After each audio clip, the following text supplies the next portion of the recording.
Hey, yo. J. Cole, Jermaine, Cole. First and foremost, everybody clap for J. Cole. Clap for him. Clap for J. Cole.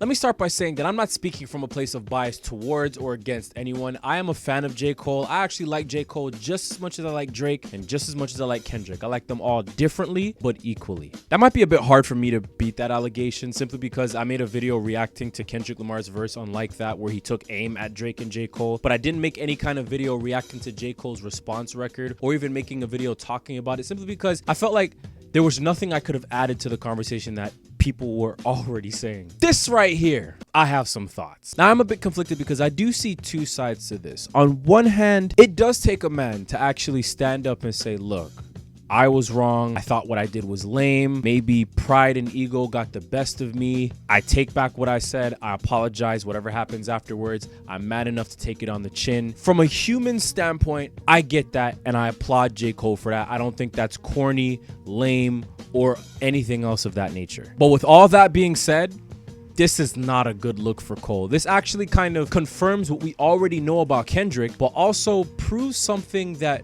many people don't know about you. This is kind of bigger than laughing at you and telling you to hold an L because you apologized in a rap beef, which is a rare sight. Kendrick is unfuckwittable. I mean, how many times does he have to prove it before people actually get it through their minds? Control verse, his BT Hip Hop Awards cypher in 2013, The Heart Part 4, his verse on Family Ties, his verse on Like That, numerous other occasions I can point to that shows that Kendrick Lamar really is built for this. What I gathered from Cole's little TED Talk was that he felt pressure to respond. He let the pressure dictate his actions, and his pride and ego took a blow when he saw the internet's reaction to 7-Minute Drill. And I agree with him when he says this is the lamest thing that he's ever done. Not because what he said on the track itself was weak, but because of his approach. Do you remember when J. Cole went at Kanye? And his approach was coming from like a disappointed fan, but it almost felt like he was talking down on him. Or how about when he addressed Lil Pump and his approach was coming from like a veteran standpoint, but still carried the tone of him talking down. Or when he got into his little situation with No Name and his approach was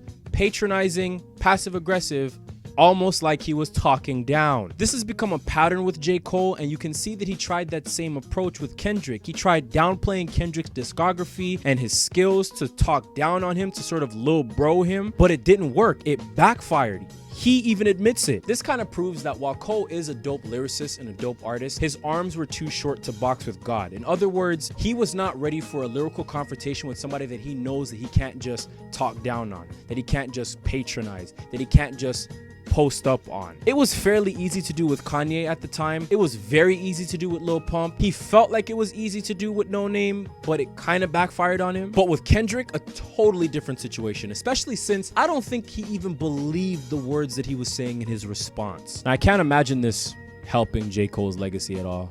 I can't imagine J. Cole ever living this down. People are probably thinking to themselves, why would Cole even have responded if A, he was gonna apologize for it later, B, if he didn't believe in any of the things he was saying in his response, and C, if he felt pressured into doing so. And I think the answer to that is kind of simple. I mean, Cole is a student of the game, and I think he understands that hip-hop has predicated itself on competition since the early days of Kool Moe Dee versus Busy Bee. And maybe younger rappers can look at this as an example to maybe take the competitive aspect of hip hop a little bit seriously, and that there's nothing wrong with a little lyrical back and forth, a little lyrical sparring, just as long as it doesn't escalate beyond that point. That type of stuff helps to inject excitement into hip hop. And Lord knows hip hop needs some excitement, especially where the men are concerned, because right now the women are killing it and carrying the culture. And if there's one thing that I want to see come out of all of this, is Drake actually respond to Kendrick.